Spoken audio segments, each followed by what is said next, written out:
तो सिरिधान्य के चावल को पकाने से पहले भौगोलिक स्थिति के अनुसार कितने घंटे तक भिगोना चाहिए, पानी में भिगो के रखना चाहिए? भौगोलिक स्थिति इसमें कुछ का असर नहीं पड़ता है।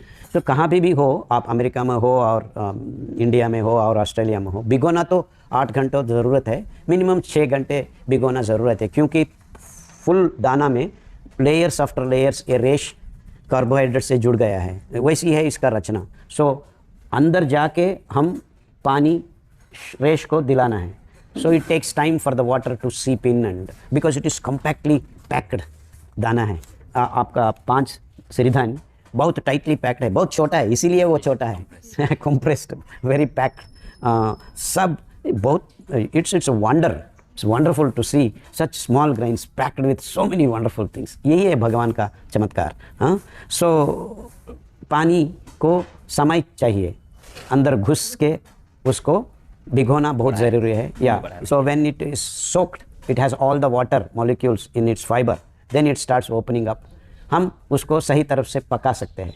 बहुत सारे लोग सिरिधान्य खा रहे हैं, कुकर में डाल के फुस फुस करके पका के खाते हैं, वो तो फाइबर हाइड्रेट नहीं हुआ है। So it starts taking water, अंदर जाने के बाद भी रहता है। इससे फाइबर का गुण यही है कि वाटर को खींचना।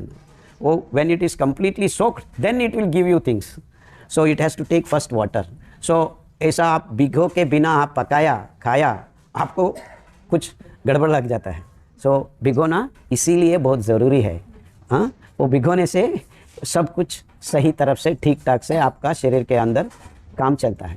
सो भिगो के खाना है। आप रवा बनाया है, सूजी बनाया है और फ्लोर भी बनाया है। सो फ्लोर बनाने के बाद भी हम भिगोना है, यही प्रश्न बहुत सारा लोग हमको पूछते हैं। यस, भिगोना है, क्योंकि बाय मेकिंग फ्लावर, आटा बनाने से आपको ये फाइबर से कार्बोहाइड्रेट नहीं निकल सकता है, वो हमारा एंजाइम्स ही कर सकता है।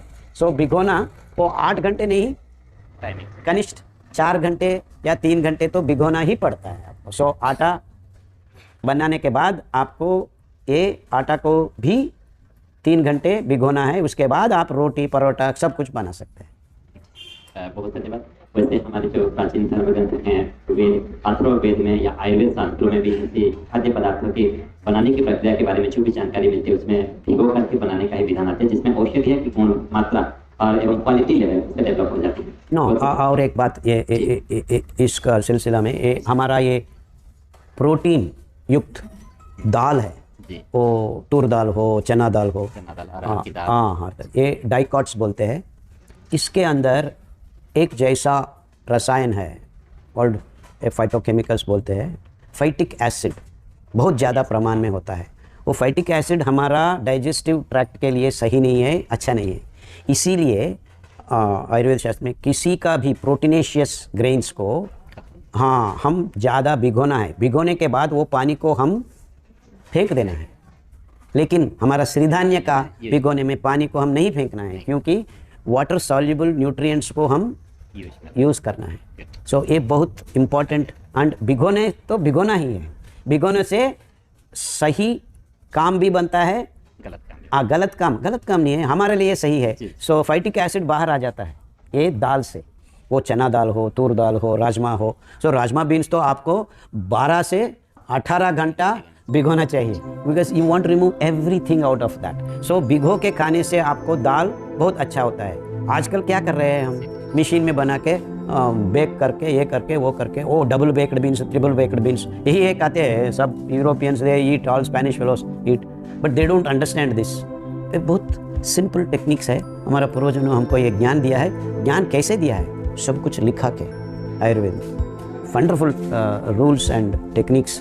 एंड कब खाना है, कैसे खाना है, क्या खाना है, और किस दिन में किस समय क्या क्या खाना है, ये सब का इन्फॉर्मेशन हमारा शास्त्रीय विधान से हमको विज्ञान का रूप में देने का कोशिश बहुत किया है आयुर्वेद में। हम तो वो नहीं पढ़ रहे हैं, हम तो गूगल में जाके जोमेटो ऑर्डर करके खा रहे हैं।